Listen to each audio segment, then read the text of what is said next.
기기를 다루는 데 서투르는 사람이라 말씀을 효율적으로 전하지 못해서 참 미안한 마음입니다. 오늘은 성경을 펴서 성경절을 읽으면서 말씀을 전하려고 합니다. 어제 사무엘서 7장을 말씀드리면서 설명하지 못한 부분이 있어서 사무엘상 7장 5절로 6절에 있는 말씀을 제가 읽어보겠습니다. 사무엘이 가로되 온 이스라엘은 미스바로 모이라. 내가 너희를 위하여 여호와께 기도하리라 하매 그들이 미스바에 모여 물을 길어 여호와 앞에 붓고 그날에 금식하고 거기서 가로되 우리가 여호와께 범죄하였나이다 하니라. 사무엘이 미스바에서 이스라엘 자손을 다스리니라. 여기 마지막에 사무엘이 미스바에서 이스라엘 자손을 다스리니라는 말은 사무엘의 사사 통치가 공식적으로 시작되었다고 하는 것을 말해주고 있습니다. 사무엘은 사사로서 20년간 봉사하였습니다. 그래서 이 사무엘의 사사 통치 기간 동안에 하나님께서 주변 국가들을 막으시고 특별히 성경절에는 블레셋을 막으셨다 그렇게 하셨습니다. 그래서 외적의 침입이 없이 평안한 그런 시간을 보낸 것을 알게 됩니다. 사무엘은 그가 사는 날 동안에 15절부터 17절에 보면은 이스라엘을 다스렸다. 해마다 베델 길과 미스바로 순회하여 그 모든 곳에서 이스라엘을 다스렸고 라마로 돌아왔으니 이는 거기 집이 있음이라. 거기서도 이스라엘을 다스렸으며 또 거기 여호와를 위하여 단을 쌓았더라. 당시 사무엘은 이스라엘의 주요 지역들을 다니면서 순회하면서 하나님을 어떻게 섬길 것인가를 백성들에게 교훈하였다고 생각이 됩니다. 사무엘의 그 사사로서의 통치가 끝나고 백성들이 왕을 구하는 그러한 모습이 8장에 나옵니다. 8장 4절과 5절에 보면 이스라엘 모든 장로가 모여 라마에 있는 사무엘에게 나아가서 그에게 이르되 보소서 당신은 늙고 당신의 아들들은 당신의 행위를 따르지 아니하니 열방과 같이 우리에게 왕을 세워 우리를 다스리게 하소서 한지라. 백성들이 선지자 사사 제도 그리고 하나님의 왕권을 인정하는 그러한 제도에 불만을 가졌을 때 아마 사무엘은 크게 실망을 하였을 것입니다. 백성들이 열방과 같이 되고자 하면서 왕을 달라고 소리쳤는데요. 이스라엘의 율법에 금하는 것 중에 하나는 열방과 같이 되는 것입니다. 이방을 따르지 말라고 여러 번 하나님께서는 권고하셨습니다. 이방을 따른다고 하는 것은 근본적으로 하나님과 이스라엘과 사이에 맺은 언약을 침해하는 것입니다. 그래서 사무엘은 이러한 요구를 처음에 달갑게 받아들이지 아니하였던 것을 보게 됩니다. 이스라엘 백성들이 왕을 가져야 됐다고 생각한 것은 이번이 처음은 아닙니다. 사사 시대에도 기드온을 그대로 왕으로 삼고자 하였습니다. 사사기 8장 22절 23절에 그 말씀이 있습니다. 그래서 백성들이 기드온이 미디안의 손에서 저들을 구출하자 당신과 당신의 아들과 당신의 손자가 우리를 다스리라고 그렇게 요청합니다. 세습 왕 제도를 도입하겠다는 것입니다. 그때 기드온은 내가 너희를 다스리지 아니하겠고 나의 아들도 너희를 다스리지 아니할 것이요 여호와께서 너희를 다스리시리라고 하나님의 주권을 인정하는 말을 하였습니다. 사사시대 동안 이스라엘 정부는 12지파의 느슨한 동맹체제였습니다. 이스라엘이 종종 패배를 당하게 되었던 때는 정치적으로 혼란했던 기간이었습니다. 그래서 사사제도는 실패한 것처럼 보였습니다. 보다 강력한 군사적인 방어가 필요하다고 백성들은 생각했고 지도력이 계속되어야지 가끔씩 나타나는 사사들에 의하여서 다스려지는 것은 너무나 불안하다고 생각했습니다. 당시에 이 배경을 보면 주변의 나라들이 급속히 철기 문명으로 진입하면서 철기 무기들을 가지고 있었습니다. 그래서 저들은 이스라엘에 비해서 잘 조직되고 강력한 무기 체제를 가지고 있었기 때문에 아마 이스라엘의 장로들은 군주제로서 한 왕이 강력하게 백성을 다스림으로써 이방의 침입으로부터 저들을 보호해 줄 것이라는 그런 생각을 가졌으리라고 생각합니다.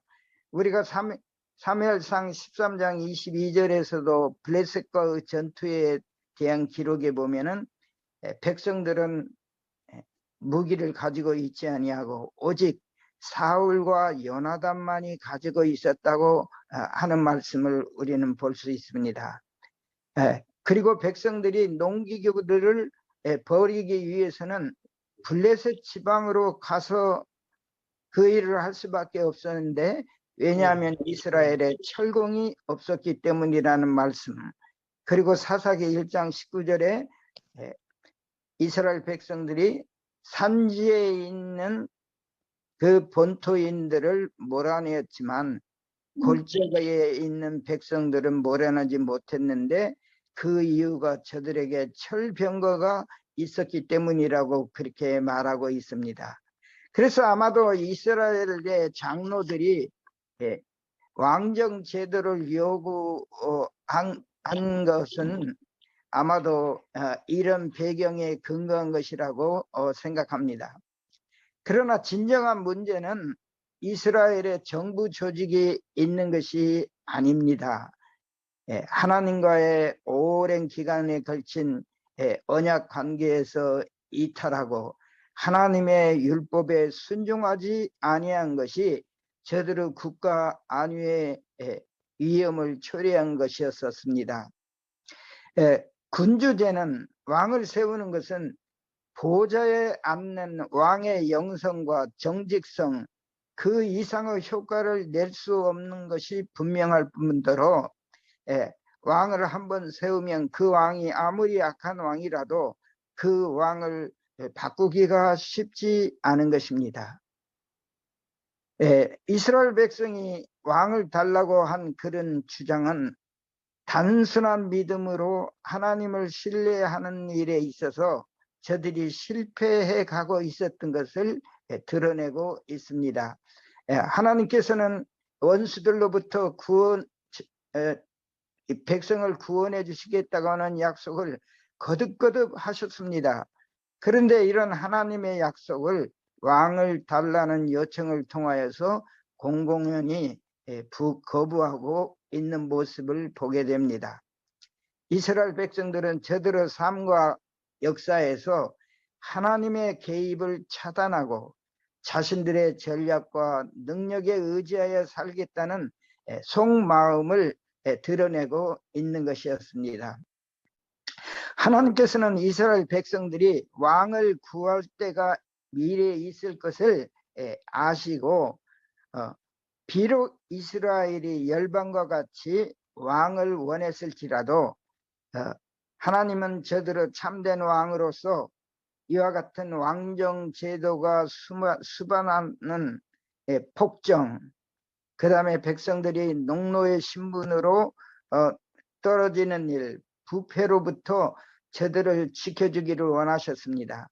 그래서 하나님께서는 모세를 통하여서 그대로 따를 경우, 왕정제도를 그대로 따를 경우 독재 국가의 함정에서 저들을 벗어나게 해줄 일종의 제안과 원칙을 신명기 17장 14절에서 20절에 주셨습니다. 신명기 17장 14절로 20절에 보면 내가 내 하나님 여호와께서 내게 주시는 땅에 이르러서 그 땅을 얻어 거할 때 만일 우리도 우리 주의 열국과 같이 우리의 왕을 세우리라 하는 뜻이 나거든 하면서 왕을 선택할 때 어떤 사람을 세울지에 대한 규정을 말씀해 주셨습니다. 15절에 보면 먼저 여호와의 택하신 자를 왕으로 세우라고 했습니다. 하나님께서 왕으로 다스리시는 이스라엘의 언약관계에서 이스라엘의 왕으로 선출될 사람들은 하나님이 택하신 사람이어야 된다는 것입니다. 하나님이 지명한 신자만이 왕이 될 수 있다는 것입니다. 그래서 기름 부음을 받은 자만이 왕이 될 수 있었습니다. 이 세상에서는 왕이 되려면 자신의 능력이나 또는 어떤 계략을 통해서 왕이 되든지 세습을 통하여서 왕이 됩니다. 그러나 이스라엘의 왕은 하나님이 지명해서 왕이 되었기 때문에 하나님의 대리자였던 선지자의 견제와 비판을 받도록 하셨습니다. 또 필요하다면 선지자의 교훈과 지도를 왕이 받아들여야만 했습니다. 왕이 자율적으로 나라를 통제하는 것이 아니고 하나님의 통제하에서 하나님의 지시를 따라서 왕정제도를 운영하도록 하나님께서 계획하신 것입니다. 그리고 하나님께서는 모세를 통하여서 내 형제 중에서 왕을 세우라 했습니다. 이방인 중에서 왕을 세우면 안 된다는 것입니다. 16절에 두면 말을 많이 두지 말라고 했습니다. 왕정 제도를 이루게 되면 백성들에게 그 왕의 위대함을 보이기 위하여서 자신의 군사력에 의지하는 그런 경향이 있는 것입니다. 그래서 이스라엘의 안위는 하나님의 보장 아래 있는 것이지 저들의 능력에 있지 않다고 하는 것을 상기시키기 위해서 말을 많이 두지 말라 그랬습니다. 17절에 보면 아내를 많이 두지 말라고 했습니다.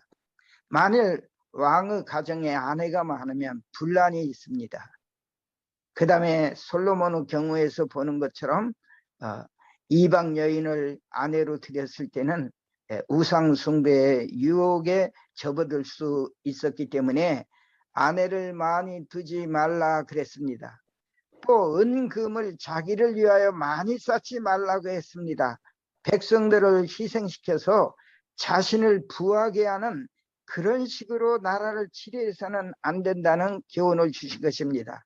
18절 19절에 보면 하나님의 율법서를 등사하여 평생에 자기 곁에 두고 읽어서 하나님 경외하기를 배우고 율법의 모든 말과 그 규례를 지켜 행하라고 당부하셨습니다. 그리고 그렇게 한다면 그 왕의 마음이 형제 위에 교만하지 아니하고 하나님의 명령을 따라서 떠나서 좌로나 우로나 치우치지 아니하고 이렇게 될 때에 그 왕위가 그 자손에 이르기까지 장구하리라고 하는 그런 보증을 말씀을 주셨습니다. 그러나 슬프게도 우리가 이스라엘의 왕들의 역사를 보게 되면 이스라엘 왕들에 의해서 이 왕의 규례가 지켜지기는커녕 종종 무시되었던 것을 보게 됩니다. 왜냐하면 이스라엘 백성들이 하나님이 하나님을 그들의 왕으로 삼기를 거절하였기 때문입니다. 백성들은 왕을 세운 다음에 하나님의 거룩한 도움 대신에 종종 나라를 수치와 배교에 빠뜨리는 일을 하는 그런 왕의 혈통을 통하여서 세습 왕들에게 복종하기로 선택을 한 것입니다. 그래서 왕을 요청하는 이 백성들의 말에 사무엘은 그 요청을 기뻐하지 아니하였습니다.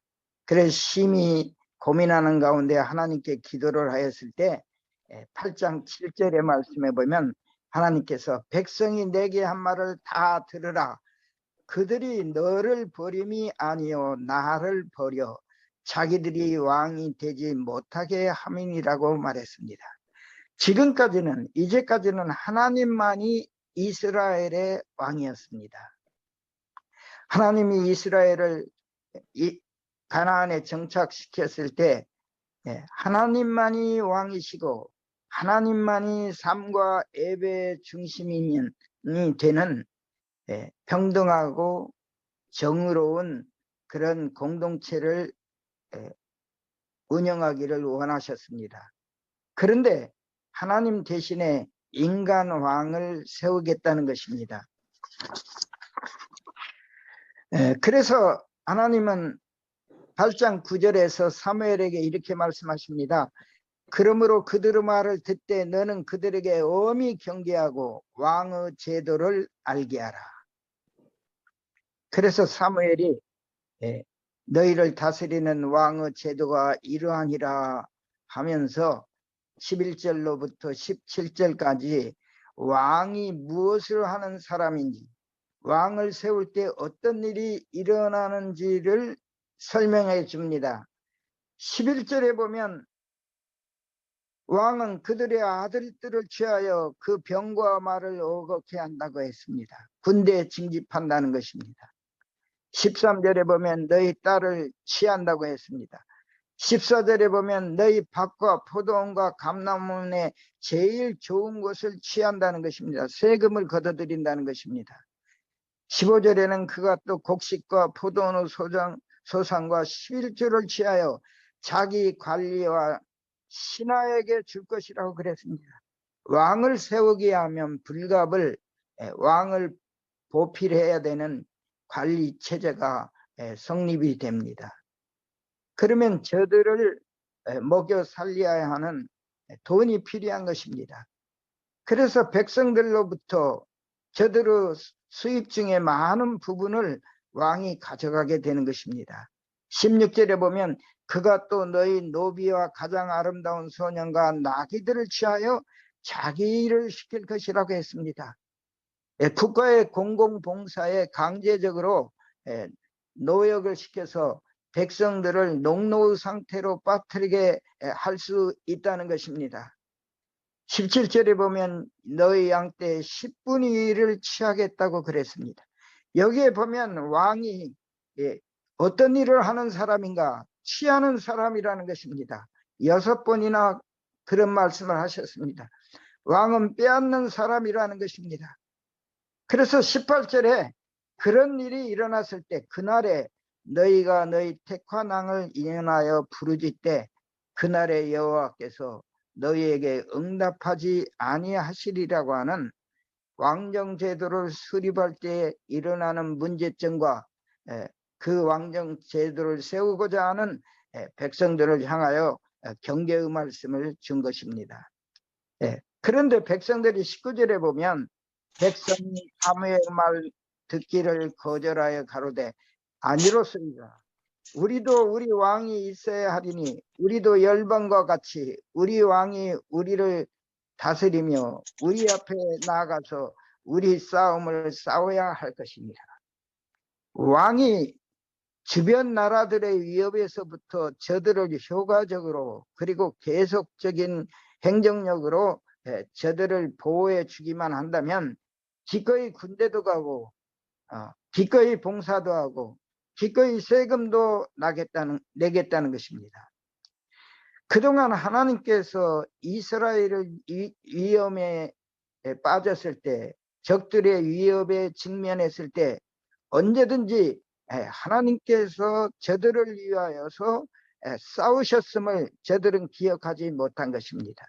어떤 때는 우레로, 우박으로, 땅의 진동으로, 어떤 때는 왕벌을 이용해서 여러 가지 방법으로 하나님께서 도무지 군사적인 대응으로서는 승리할 수 없었던 이스라엘을 이스라엘의 진정한 전사로서 하나님께서 싸움에 나가셔서 이스라엘에게 승리를 가져오도록 한 모든 과거의 역사를 이 이스라엘이 잃어버리고 지금 왕을 요구하고 있는 것입니다. 부조와 선지자 하권 290페이지, 291페이지에는 이 왕을 구하는 이스라엘 백성에 대해서 이런 말을 했습니다. 이스라엘 사람들은 이 점에 있어서 다른 민족들과 같이 아니한 것이 특별한 특권과 축복이라는 사실을 깨닫지 못했다. 하나님께서는 이스라엘 사람을 다른 모든 백성과 분리시켜서 그들을 당신의 특별한 보배로 삼으시고자 했다. 그러나 이스라엘 사람들이 이 높은 명예를 무시하고 이방인의 모분을 따르려고 열렬히 갈망하다니 지금도 오늘날도 여전히 하나님의 백성이라고 공언하는 자들 중에는 세상 사람들의 습관과 풍속을 따르고자 갈망하는 자들이 있다. 주님을 떠날 때 그들은 세속적인 이익과 명예에 대한 야심을 가지게 된다. 그들은 이 세상의 명예 때문에 하나님께서 그들을 부르신 말로 다할 수 없는 영광을 희생한다. 오늘날 우리가 왕을 구했던 이스라엘 백성들로부터 배울 수 있는 교훈이라고 생각합니다. 이스라엘 백성들이 왕을 구한 후에 사무엘상 12장에 보면 사무엘이 마지막 고별사를 합니다. 백성에게. 그때 이스라엘 백성들이 하나님의 인도하심과 돌보심을 잊어버리고 하나님을 떠나게 됐을 때 저들에게 닥쳤던 일과 또한 거기에 더하여서 지금 이스라엘 백성들이 왕을 구한 죄를 더한 것을 저들에게 말하면서 12장 16절로부터 18절에 보면 너희는 이제 가만히 서서 여호와께서 너희 목전에 행하시는 이 큰 일을 보라. 오늘은 밀베는 때가 아니냐. 내가 여호와께 아뢰리니 여호와께서 우레와 비를 보내사 너희가 왕을 구한 일 곧 여호와의 목전에 범한 죄악이 큼을 너희로 밝히 알게 하시리라. 사무엘이 하나님께 기도하니까 하나님께서 우레와 비를 보내셔서 모든 백성이 여호와 사무엘을 두려워했다고 말하고 있습니다. 우리 주석에 보면 이 당시에는 비가 오지 않는 시절입니다. 시기입니다. 그런데도 불구하고 사무엘이 하나님께 기도했을 때에 우레와 비를 보냈을 때 백성이 사무엘에게 말합니다. 당신의 종도를 위하여 당신의 하나님 여호와께 기도하여 우리로 죽지 않게 하소서. 우리가 우리의 모든 죄에 왕을 구하는 악을 더하였나이다. 22절에 보면 12장 22절에 보면 사무엘이 백성들에게 이르기를 여호와께서는 너희로 자기 백성 삼으신 것을 기뻐하신 거로 그 크신 이름을 인하여 자기 백성을 버리지 아니할 것이요. 이스라엘 백성들은 하나님과의 언약관계에서 불충실하고 하나님을 배제시키기를 원하였지만 하나님은 언제든지 언약관계에 신실하신 분으로서 이스라엘의 실패에도 불구하고 그분께서 언약을 지키시는 모습을 보게 됩니다. 자기 백성을 버리지 아니하실 것이라는 것입니다. 하나님의 이름을 위하여, 하나님의 명예를 위하여 그렇게 하지 아니하겠다는 것입니다.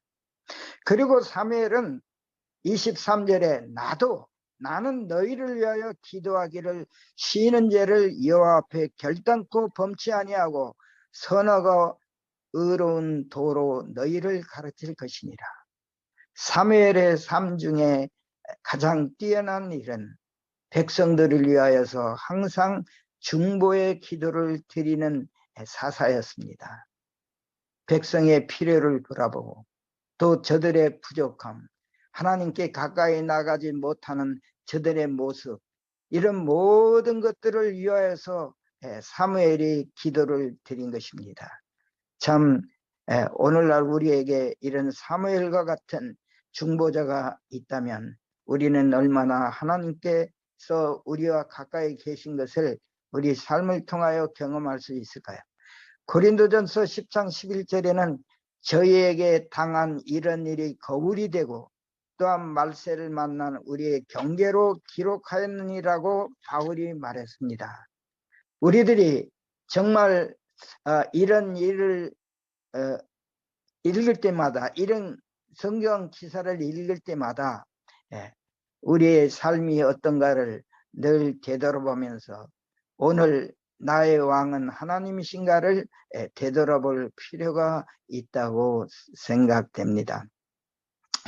우리 이제 9장의 말씀을 보면 9장 16절로 17절에 사무엘이 기름을 붓는 모습이 나옵니다.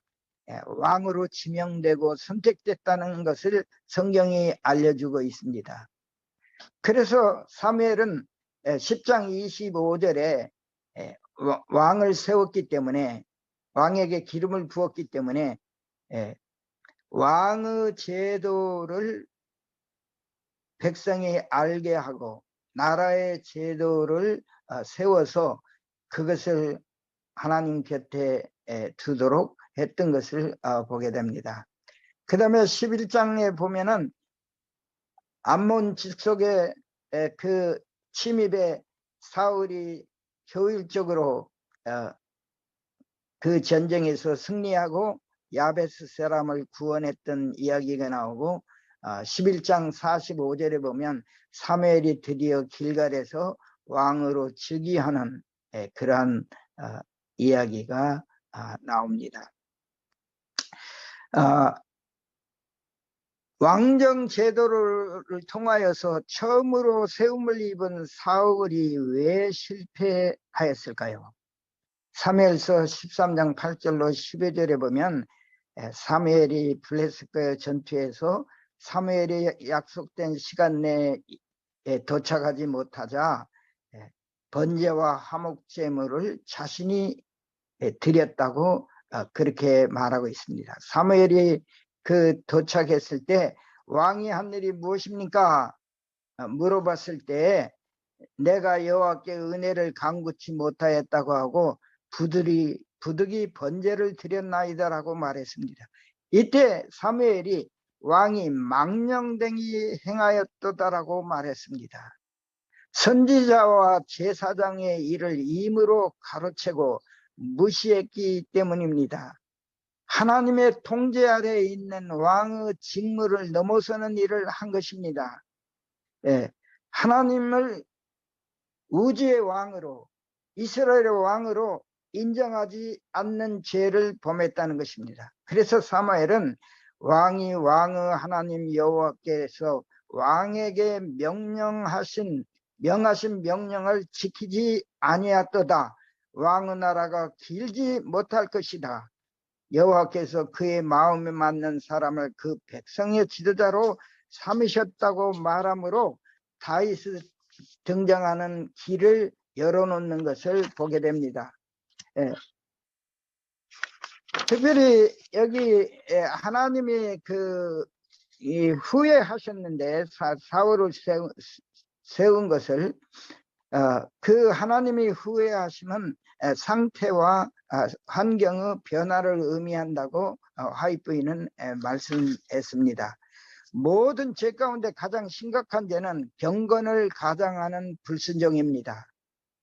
사울은 참된 경건의 부족을 종교적인 형식에 대한 열심으로 메우고자 했다고 부조학원 311페에서 말하고 있습니다. 제사장의 역할을 찬탈하는 것은 하나님을 대적하는 것입니다. 하나님은 그리스도를 표상하는 중보자를 통하여서, 중보자인 제사장을 통하여서 그리스도를 믿는 것을 나타내는 그런 제물을 드리도록 한 것입니다. 그런데 이런 신성한 예배에 대한 하나님의 명백한 요구를 사울이 무시한 것입니다. 가장 큰 참남한 죄를 범한 것입니다. 그래서 사울은 이스라엘 지도자로서 자격이 없음을 스스로 드러내었습니다. 14장에는 요나단이 믿음으로 블레셋 진영에 들어가서 하나님께서 우리를 위해 하신다면 구원은 사람의 많고 적음에 달리지 아니하였다는 그런 믿음을 표현하고 전쟁에서 승리하는 내용이 14장에 있습니다. 그리고 15장에 보면 3절에 지금 가서 아말렉을 쳐서 그들의 소유를 남기지 말고 진멸하되 남녀와 소아와 젖먹는 아이와 우양과 약대와 나귀를 죽이라고 했습니다. 출애굽기 17장 8절로 16절에 보면 르비딤에서 사건에서 아말렉 사람들이 이스라엘 백성들의 뒤처지는 연약한 사람들을 죽인 일이 있었습니다. 그래서 하나님께서는 아말렉의 이름을 천하에서 도말하고 저들을 잊지 말라, 나 여호와가 아말렉과 더불어 대대로 싸우리라는 말씀을 주셨습니다. 그런데 사울은 하나님의 명령을 듣지 아니한 것입니다. 진멸한다는 것은 멸망시킴으로써 하나님께 성별하라는 그런 뜻입니다. 이스라엘은 사악한 아말렉에게 심판을 베풀기 위한 하나님의 도구로 사용되어야만 됐었습니다. 그런데도 불구하고 사울은 그것을 어긴 것입니다. 그래서 그 유명한 말 사무엘상 22절 23절에 사무엘이 가로되 여호와께서 번제와 다른 제사를 그 목소리 순종하는 것을 좋아한 같이 좋아하시겠나이까? 순종이 제사보다 낫고 듣는 것이 수양의 기름보다 나으리라는 말씀을 주신 것입니다. 사람들이 자신들의 선행 때문에 하나님께서 누그러지실 것이라고 생각하면서 정식과 의식을 통해서 경건한 채 할 때, 그러면서도 마음은 하나님에게서 멀리 떠날 때 하나님은 슬퍼하십니다. 삶과 불순종, 삶에 있어서의 불순종, 믿음 대신에 참남함을 나타낼 때 하나님께서는 이를 불쾌히 여기십니다. 고대 제사 제도는 백성들을 하나님께로 인도하기 위해 주어진 것이었지 하나님과의 관계를 대신하기 위하여 주어진 것이 아니었습니다. 오늘날에도 단순한 신앙 고백, 그리스도와의 구원의 관계를 맺음이 없이 종교를 흉내내는 것은 하나님께 간합될 수 없는 것입니다. 앤드류 블랙우드는 종교가 내용물이 되는 사람은 인생의 폭풍우를 만날 때 그 안에서 피난처를 찾지 못한다는 말을 했습니다. 반역에 이르는 길은 외관상 흉하지 않는 죄, 즉 우리의 방법을 하나님의 방법보다 우위에 두거나 우리가 좋아하는 죄는 그렇게 나쁜 것이 아니라고 합리화하는 일로부터 시작됩니다. 점차 모르는 사이에 참남은 불순종으로, 교만은 고집으로 굳어져서 결국은 반역과 파멸로 끝나게 되는 것입니다. 고린도전서 10장 11절은 말세를 만난 우리의 경계로 이러한 것들이 기록되었다고 말하고 있습니다. 예, 감사합니다.